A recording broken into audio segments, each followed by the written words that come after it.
সালমান শাহ হত্যা মামলার প্রধান আসামি আশরাফুল হক ডনের মুখ খুলেছেন তিনি নিজেই। আবার প্রচেষ্টায় আজকে আল্লাহ তাআলা এটা কবুল করছেন। ডন জানিয়েছেন শিগগিরই পুলিশের কাছে আত্মসমর্পণ করবেন। ক্রিমিনাল কাজে যদি জড়িত থাকতেন তাহলে তো থাকতাম না।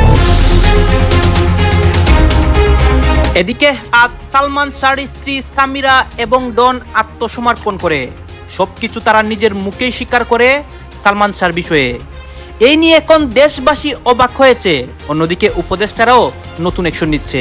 এইমাত্র গ্রেপ্তার হয়েছেন বাংলা সিনেমার খলনায়ক আলোচিত ডন। গ্রেপ্তারের পর তিনি দিয়েছেন এমন কিছু চাঞ্চল্যকর স্বীকারোক্তি যা নতুন করে নাড়া দিয়েছে পুরো দেশকে। সবচেয়ে অবাক করা বিষয় হলো তিনি স্বীকার করেছেন সালমান শাহ হত্যার সঙ্গে নিজের জড়িত থাকার কথা। সামিরা, আপনাকে বলতে চাই, গাল গল্প না, এই যে শুরু হলো, খেলা শুরু হলো আপনার সাথে। কারণ চেতনানাশক ইনজেকশন সালমান শাহ শরীরে পুশ করেছে। অবশ্যই তিনি আমাদের মাঝে থাকলে আমার জন্য অনেক সুবিধা হতো, হয়তো বা তার সাথে কাজ করার সুযোগ পেতাম, কিন্তু তাকে আমি সামনাসামনি দেখেছি। আমি অনেক আগেও কয়েকটা ইন্টারভিউতে বলেছি ধারণা করতে শাবনুর দোষ, ও মেরে ফেলছে বা ওর দোষে মরছে, এরকম মানুষের এইসব এইভাবে ওকে দোষারোপ করা হচ্ছে।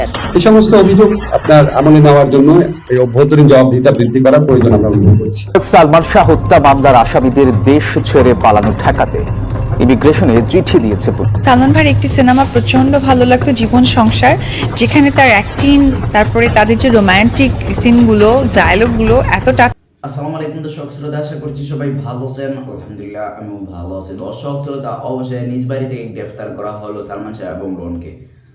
দর্শক শ্রোতা, এটা কি শোনা গেল যেটা শুনলে আপনি রীতিমতো অবাক হয়ে যাবেন। সামির এটা কি বললেন? দর্শক, আজকে ভিডিওটি খুবই ইম্পর্টেন্ট হতে যাচ্ছে, তাই ভিডিওটি কোনো নাটক শেষ পর্যন্ত দর্শকের দিকে যাবেন, তাহলে কিন্তু মূলত ভিডিওর আসল রহস্যগুলো বুঝতে পারবেন এবং জানতে পারবেন। তো চলেন আপনাদেরকে এক এক করে সবগুলো ভিডিও বিস্তারিত দেখাই।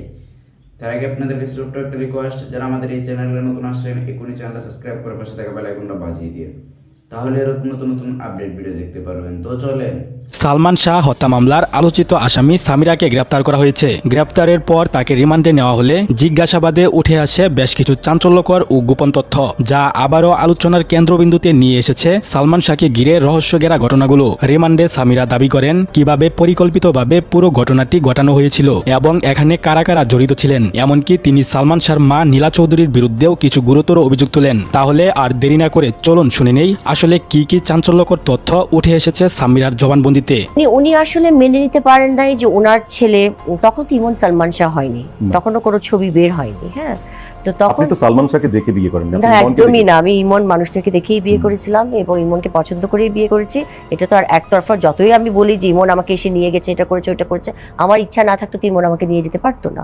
অবশ্যই আমি ওকে ভালোবাসতাম এবং ভালোবাসি, এবং সেই কারণেই সে আমাকে এসে ওইভাবে নিয়ে গেল। সবার প্রচেষ্টায় আজকে আল্লাহ তাআলা এটা কবুল করছেন। জনপ্রিয় চিত্রনায়ক সালমান শাহর মৃত্যুর 29 বছর পর অবশেষে নড়ে চড়ে বসেছেন আদালত। খল অভিনেতা ডন, সালমানের স্ত্রী সামিরা সহ অভিযুক্তদের দেশ ত্যাগে নিষেধাজ্ঞা এবং তাদেরকে যে কোনো মুহূর্তে গ্রেফতার করা হতে পারে। দীর্ঘ আইনি লড়াই শেষে এই রায়ে কিছুটা স্বস্তি পেল সালমান শাহর মা নীলা চৌধুরী। সম্প্রতি হুমকির মুখে পড়েছেন। ডন 1 মাস আগেও তাকে হুমকি দিয়েছিলেন। এদিকে একের পর এক তথ্য বেরিয়ে আসছে সালমান শাহর মৃত্যু নিয়ে। জানা গেছে নায়ক সালমান শাহকে শেষ করতে গুন্ডা ভাড়া করেন শাশুড়ি লতিফা হক লুসি। নায়ককে মারতে পরিকল্পনা সাজানো হয় গুলিস্তানের একটি বারে। গুন্ডাদের সঙ্গে চুক্তি হয় 12 লাখ টাকায়। আন্ডারওয়ার্ল্ড ডন আজিজ মোহাম্মদ ভাই, খলনায়ক ডন, সালমানের স্ত্রী সামিরা সহ আরও 11 জন অংশ নেন এই মিশনে। এই গল্প যেন হার মানিয়ে দেয় থ্রিলার সিনেমার গল্পকেও। সালমানকে শেষ করে দিয়ে ঘটনা ধামাচাপা দিতে অপমৃত্যু বলে প্রচার চালিয়ে পরিস্থিতি ঠান্ডা করেন আজিজ মোহাম্মদ ভাই। এই হত্যাকাণ্ডের দোষ স্বীকার করে জবানবন্দি দেন 11 আসামির মধ্যে 2 জন। তাদের মধ্যে একজন হচ্ছেন আসামি রেজভি আহমেদ ওরফে ফরহাদ। তিনি জবানবন্দিতে বলেন সালমান শাহ নিজে মরেননি, তাকে শেষ করা হয়েছে। এটি একটি পরিকল্পিত মিশন ছিল। জবানবন্দিতে রেজভি আরও বলেন ডন সালমান শাহর ঘনিষ্ঠ বন্ধু ছিল। সালমানের স্ত্রী সামিরার সঙ্গে ডনের অবৈধ সম্পর্ক গড়ে ওঠে এবং তাদের মধ্যে নিয়মিত দৈহিক সম্পর্ক চলছিল। অন্যদিকে সামিরার মায়ের সঙ্গে চিত্র প্রযোজক আজিজ মোহাম্মদ ভাইয়ের গোপন ও দৈহিক সম্পর্ক ছিল। সবকিছু জেনে যাবার পর সালমান ডনকে এড়িয়ে চলতেন। পরিকল্পনার বিষয়ে রেসপি বলেন সালমান শাহকে শেষ করার আগের দিন 1996 সালের 5 সেপ্টেম্বর গুলিস্তানের একটি বারে পরিকল্পনা করা হয়। ওই দিন রাত 8টায় ডন, ডেভিড, ফারুক, জাভেদ ও আমি বারে যাই। সেখানে আরও 2 জন ছেলে সাত্তার ও সাজু আসে। এরপর ফারুক 2 লাখ টাকা বের করে বলে সামিরার মা ওই টাকা দিয়েছে। কথা ছিল সালমানকে শেষ করার জন্য মোট 12 লাখ টাকা দেবে। কাজের আগে 6 লাখ ও কাজের পরে 6 লাখ।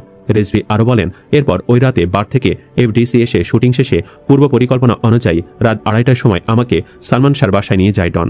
ওই বাসায় ডন, ডেভিড ও ফারুকের যাতায়াত ছিল বলে দারোয়ান কিছু বলেনি। তবে এদের সাথে আরও কয়েকজন ছিলেন যারা বোরখা পরে সালমানের বাসায় যান। তাদের মধ্যে একজন হতে পারেন সামিরার মা।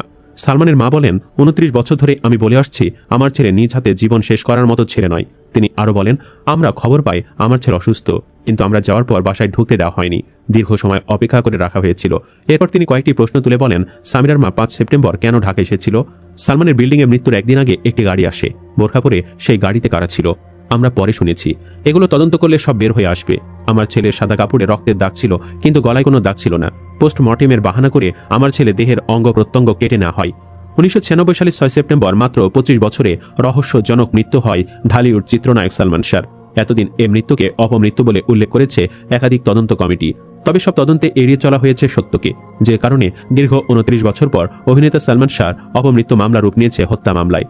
এদিকে সালমানের বাসায় লিফটে ওঠার আগেই ডান পাশে রুবি নামে এক মেয়ের রুমের দরজায় ডন নক করলে রুবি নাইটি পরা অবস্থায় দরজা খোলে। এরপর বলে, ও তোমরা এসেছ? তখন ডন রুবিকে বলে, আজিজ ভাই কোথায়?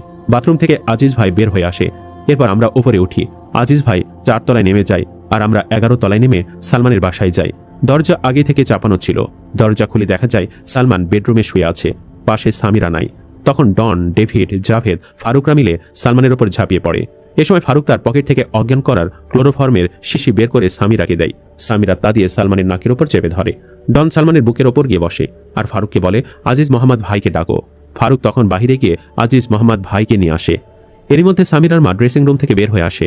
তখন ধস্তাধস্তি হচ্ছিল, সালমানের খুব শক্তি ছিল, ইনজেকশন দেওয়া যাচ্ছিল না। তখন সবাই মিলে সালমানকে ড্রেসিং রুমে নিয়ে ডেভিড সালমানের পা বাঁধে। আজিজ ভাই ডনকে ইনজেকশন দিতে বলে। পরে সামিরা পুশ করে, তার মা সামিরাকে পুশ করতে সাহায্য করে। পরে সালমান নিস্তেজ হয়ে পড়ে। ইনজেকশন পুশ করার আগে আজিজ মোহাম্মদ ভাই ফ্যানটা সালমান শাহর ঘাড়ের ওপর ছুঁড়ে মেরেছিল। ড্রেসিং রুমে একটা মই ছিল। আজিজ মোহাম্মদ ভাই আমাকে মইটা আনতে বলে, আমি এনে দেই। এরপর তিনি দড়ি চান, তখন ডন নিজের কোমরের দড়িটা খুলে আজিজ ভাইয়ের হাতে দেয়। আজিজ মোহাম্মদ ভাই নিজেই সিঁড়ি দিয়ে উঠে দড়িটি সিলিং ফ্যানের সঙ্গে বাঁধে। তাতে আমি, সামিরার মা সাহায্য করি। পরে সালমানের পায়ে বাঁধা রশিটা খুলে বুকের ওপর উঠে গলায় চাপ দিয়ে রাখে এবং পরীক্ষা করে দেখে যে নিঃশ্বাস নেই। এমন পরিস্থিতিতে ভাইরাল হয়েছে খলনায়ক অভিনেতা ডনের সঙ্গে সালমান শাহর স্ত্রী সামিরার একটি অন্তরঙ্গ ছবি। বিস্তারিত জানাচ্ছেন শেখ ফরিদ। ঢাকাই চলচ্চিত্রের অমর নায়ক সালমান শাহ কেরিয়ার তুঙ্গে থাকা অবস্থায় 1996 সালের 6 সেপ্টেম্বর তিনি রহস্যজনকভাবে মৃত্যুবরণ করেন। তার মৃতদেহ উদ্ধারের পর ধারণা করা হয় তিনি আত্মহত্যা করেছেন। কিন্তু সালমানের মা নীলা চৌধুরীর দাবি, দর্শক প্রিয় নায়ক সালমান শাহর মৃত্যু নিয়ে দীর্ঘ 29 বছরের তদন্তের পর নতুন করে হত্যা মামলা দায়ের করা হয়েছে। গত 21 সেপ্টেম্বর রমনা থানা দায়ের হওয়া এই মামলায় 12 জনকে আসামি করা হয়েছে। এর মধ্যে সালমান শাহর সাবেক স্ত্রী সামিরা হক, ব্যবসায়ী আজিজ মোহাম্মদ ভাই এবং চলচ্চিত্রের খলনায়ক ডন সহ আরো কয়েকজনের নাম রয়েছে। সালমান শাহর মৃত্যুর পর বিনোদন ম্যাগাজিনে ওই সময়ে বেশ কয়েকটি ছবি ছাপা হয়েছিল। সাম্প্রতিক সময়ে ভাইরাল হয়েছে সেই সময়ের পত্রিকার অংশ বিশেষ। এর মধ্যে দেখা যায় অভিনেতা ডনের সঙ্গে স্পষ্ট করে সামিরার একটি ছবি, যেখানে ডন বসে আছেন এক পাশে আর সামিরা অন্য পাশে বসে ম্যাগাজিন পড়ছেন। আরও একটি ছবিতে ডনকে দেখা গেছে অন্তরঙ্গ অবস্থায় একজন নারীর সঙ্গে। নানা সময়ই দাবি করা হয়েছে এটিও সামিরার ছবি। ডিভোর্স শব্দটি সালমানের মৃত্যু ফাঁদ, এই শিরোনামে অপরাধ চক্র সাময়িকীতে বেশ কয়েক বছর আগে প্রতিবেদন করা হয়। সেই প্রতিবেদনে বেশ কয়েকটি ছবি জুড়ে দেওয়া হয়, তার মধ্যে ভাইরাল হওয়া ওই ছবিটিও ছিল। এদিকে ছবিটিতে ডনের সঙ্গে যে নারীকে দেখা যায় সেটি তিনি নন বলে দাবি করেছেন সামিরা। এই বিষয়ে তিনি জানান, এটা আশা ভালোবাসা নামে একটি সিনেমার শুটিং চলাকালীন তোলা। ডনের সঙ্গে যে মেয়েটিকে ওই ছবিতে দেখা যায় ওটা তিনি নন, ওটা নায়িকা সাবরিনার সঙ্গে ডনের ছবি। ওই ছবিটা সালমান ভেন্টিলেটরের ফাঁক দিয়ে তুলে ডনের সঙ্গে দুষ্টুমি করেছিল। এরপর ডন ওই ছবি নেয়ার জন্য সালমানের পেছনে 3 দিন ঘুরেছিল। 1996 সালে 6 সেপ্টেম্বর মাত্র 25 বছরে রহস্যজনক মৃত্যু হয় ঢালিউড চিত্রনায়ক সালমান শাহর। এতদিন এ মৃত্যুকে অপমৃত্যু বলে উল্লেখ করেছে একাধিক তদন্ত কমিটি। তবে সব তদন্তে এড়িয়ে চলা হয়েছে সত্যকে, যে কারণে দীর্ঘ 29 বছর পর অভিনেতা সালমান শাহর অপমৃত্যু মামলা রূপ নিয়েছে হত্যা মামলায়। সালমান শাহ হত্যা মামলায় সর্বমোট 11 জনকে আসামি হিসেবে উল্লেখ করা হয়েছে। হত্যা মামলায় প্রধান আসামি নায়কের সাবেক স্ত্রী সামিরা হক। এই বেঈমান নারী নামের কাল নাগিনীকে নিয়ে নতুন করে বলার কিছু নাই। বাকি 10 জন কারা, চলুন প্রত্যেকের বিষয়ে বিস্তারিত জেনে নেওয়া যাক। আজিজ মোহাম্মদ ভাই এই ভণ্ডলোক ওপরে ওপরে একজন ব্যবসায়ী ও চলচ্চিত্র প্রযোজক, তবে তলে তলে সে একজন ভয়ঙ্কর মাদক ব্যবসায়ী ও খুনি। এমনকি সালমান শাহর খুনিও সে। 1997 সালে জনপ্রিয় চিত্রনায়ক সালমান শাহকে হত্যা করার অভিযোগ ওঠে তার বিরুদ্ধে। যদিও হত্যাকাণ্ডের সময় থাইল্যান্ডে ছিলেন আজিজ, কিন্তু সেটাকে আত্মহত্যা বলে প্রচার করা হতো। সম্প্রতি আসামিদের জবানবন্দিতে হত্যা বলে জানা যাচ্ছে। বর্তমানে আজিজ মোহাম্মদ ভাই সপরিবারে থাইল্যান্ডে থাকেন, সেখান থেকেই ব্যবসা পরিচালনা করেন। তার স্ত্রী নওরিন মোহাম্মদ ভাই দেশে এসে ব্যবসা দেখেন। আরও আছে 2 ছেলে ও 2 মেয়ে। থাইল্যান্ডে গেলে বাংলাদেশের মিডিয়া জগতের অনেকেই আজিজ মোহাম্মদ ভাইয়ের অতিথিয়তা পান। তার মতো সালমানের সাবেক স্ত্রী সামিরারও থাইল্যান্ডে বসবাস সন্দেহকে বাড়িয়ে দেয়। সালমান শাহের মৃত্যুর 2 বছর পর 1998 সালে বনানীর ট্রাম্পস ক্লাবে খুন করা হয় আরেক চিত্রনায়ক সোহেল চৌধুরীকে। এ হত্যাকাণ্ডেও আজিজ মোহাম্মদ ভাই ও তার পরিবারের জড়িত থাকার অভিযোগ রয়েছে। সম্প্রতি সালমান শাহ হত্যা মামলায় তাকে দেশ থেকে নিষেধাজ্ঞা দেওয়া হয়েছে, অথচ অনেক আগে থেকে সে বিদেশে। মোহাম্মদ আশরাফুল হক একসময়ের জনপ্রিয় খল অভিনেতা ও সালমান শাহর ঘনিষ্ঠ বন্ধু ডনের আসল নাম মোহাম্মদ আশরাফুল হক। সালমান শাহ হত্যাকাণ্ডের পর থেকেই ভক্তরা তাকে সন্দেহ করে আসছিল। অবশেষে আসামিরা তার নাম নিয়েছে, জানিয়েছে সামিরার সাথে তার গোপন সম্পর্ক ছিল। সেই সম্পর্কের জেরে বন্ধু হত্যাকাণ্ডে সেও জড়িয়ে পড়ে। নীলা সম্প্রতি সালমান শর্মা নীলা চৌধুরীকে হুমকি দিয়েছে ডন, এমনটা জানিয়েছেন সালমানের মা নিজেই। তার ভাষায়, এই 1 মাস আগেও ডন আমাকে হুমকি দিয়েছে, প্রেস ক্লাবের সামনে যেতে বলেছে। ভাবা যায় যে মানুষটা আমার ছেলের পিছে পিছে ঘুরত, সাহস পেত না আমাদের সামনে কথা বলার, সেই ডন আজ আমাকে হুমকি দিতে পারে। এটা প্রমাণ করে ওর পেছনে কত বড় ব্যাকআপ আছে। তিনি বলেন, খুনের চিহ্ন আর আত্মহত্যার চিহ্ন আলাদা। আমার ছেলের শরীরে সেটার প্রমাণ ছিল। সামিরার ঘনিষ্ঠরা পরে বলে দিয়েছে কিভাবে ওকে খুন করা হয়েছিল। সামিরা চট্টগ্রাম থেকে লোক এনে পরিকল্পিতভাবে এই খুন ঘটিয়েছে। ওই ভবনের অনেক ফ্ল্যাট আজিজ মোহাম্মদের ভাড়া নেওয়া ছিল, সেখানে তার লোকজন থাকত। আমি 29 বছর ধরে বলছি, আমার ছেলে আত্মহত্যা করার মতো মানুষ নয়।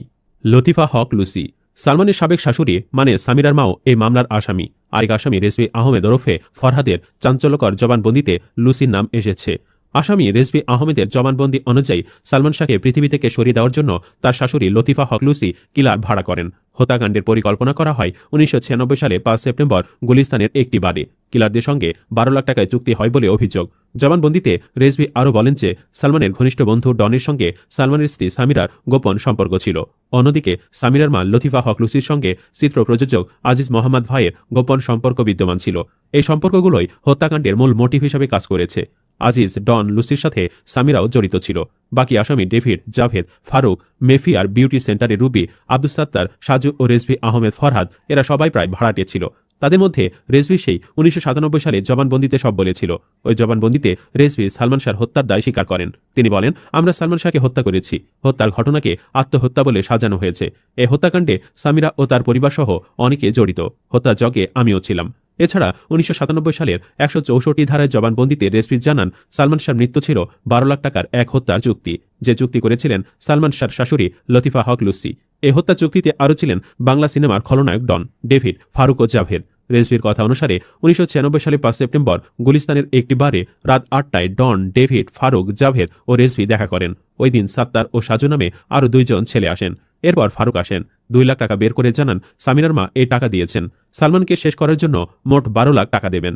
কিন্তু 2 লাখ টাকা নিয়ে ফারুকের সঙ্গে ডনের কথা কাটাকাটি হলে ফারুক বেরিয়ে যান এবং কিছুক্ষণ পর আরও 4 লাখ টাকা নিয়ে আসেন। রেজভি জানান, ফারুক বলেন কাজের আগে 6 লাখ ও কাজের পরে 6 লাখ।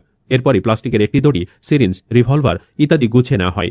রেজভি আরও বলেন, রাত 2:30টায় সালমান শাহর বাড়িতে যান ডন, ডেভিড, ফারুক, আজিজ ভাই। সে রাতে ঘুমন্ত সালমান শাহর উপর ঝাঁপিয়ে পড়েন হত্যাকারীরা। নারকীয় এই হত্যাযজ্ঞে উপস্থিত ছিলেন সামিরা, সামিরার মালুসি এবং আরেক আত্মীয় রুবি। ঘুমন্ত অবস্থায় সালমানকে ক্লোরোফর্ম দিয়ে বেহুশ করেন সামিরা। কিছুক্ষণ পর তার জ্ঞান ফিরে যায়। এরপর শুরু হয় ধস্তাধস্তি। এ সময় সালমানের শরীরে ইনজেকশন পুশ করতে বলেন আজিজ ভাই। সালমানকে হত্যা করার পর সিলিং ফ্যানে ঝুলিয়ে দেওয়া হয় তার লাশ। কিন্তু এতদিন এ মৃত্যুকে অপমৃত্যু বলে উল্লেখ করেছে সকল তদন্ত কমিটি। তবে সব তদন্তেই সত্যকে এড়িয়ে চলার কারণে দীর্ঘ 29 বছর পর অভিনেতার অপমৃত্যু মামলা রূপ নিয়েছে হত্যা মামলায়। এছাড়া এই হত্যা মামলায় আসামিদের দেশ থেকে নিষেধাজ্ঞা জারি করা হয়েছে। এ বিষয়ে ইমিগ্রেশন কর্তৃপক্ষকে চিঠি দিয়েছে রমনা থানা পুলিশ। পুলিশ সূত্রে তো প্রিয় দর্শক শ্রোতা, আপনারা তো ভিডিও দেখতে দেখতে ভিডিও শেষ পর্যন্ত চলে আসেন। অবশ্যই আপনাদের মতামত কমেন্ট বক্সে জানাতে ভুলবেন না। আর এরকম নতুন নতুন আপডেট ভিডিও পেতে অবশ্যই আমাদের চ্যানেলটা এখনই সাবস্ক্রাইব করে দিন। তো আপনাদের সাথে আবার দেখা হচ্ছে পরবর্তী ভিডিও।